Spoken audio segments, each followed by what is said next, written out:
hit the bottom right. Hit the bottom right of the village.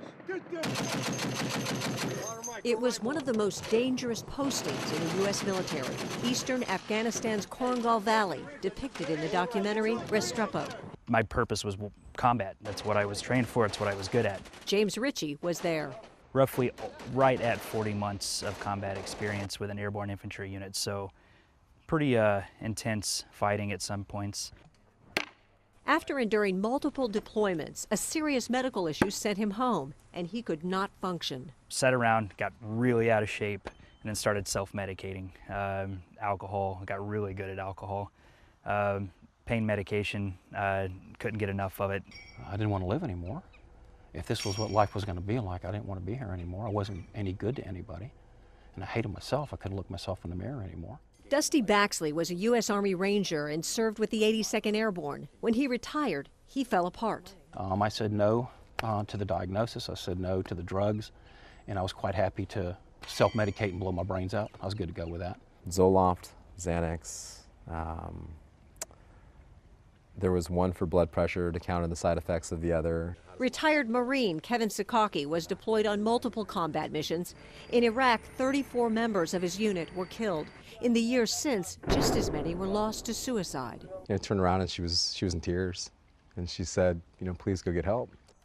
That plea from Sikaki's wife led him here to Boulder Crest Retreat in Bluemont, Virginia, the first privately funded nonprofit wellness center for veterans and their families healing from combat-related stress. Medications and traditional therapy teach you how to live with a diminished version of yourself. And that's not what life's about. Boulder Crest was founded by Ken Falk, a 21-year combat veteran who served as a Navy bomb disposal officer. Life's about thriving, being the best version of yourself you can be.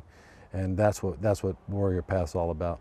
The Warrior Path is an 18-month program beginning with an intensive 7 days of training focusing on post-traumatic growth. So we stick with things that are time-tested: yoga, meditation, horses, warrior tradition tools like archery, kayaking. And these aren't recreational. There is actually work being done and training going on. Some of the instructors have been through the program themselves. They teach transcendental meditation and deep breathing techniques. Breathing in for a 4 count, holding it for a 7 count, and breathing out for an 8 count. And something that simple overrides the nervous system and gives the body permission to just relax. One of the most meaningful parts of the Warrior Path program is this labyrinth. Its design is based on ancient warrior traditions. It enables the veteran to leave his or her warrior past behind and find a new center from which to grow.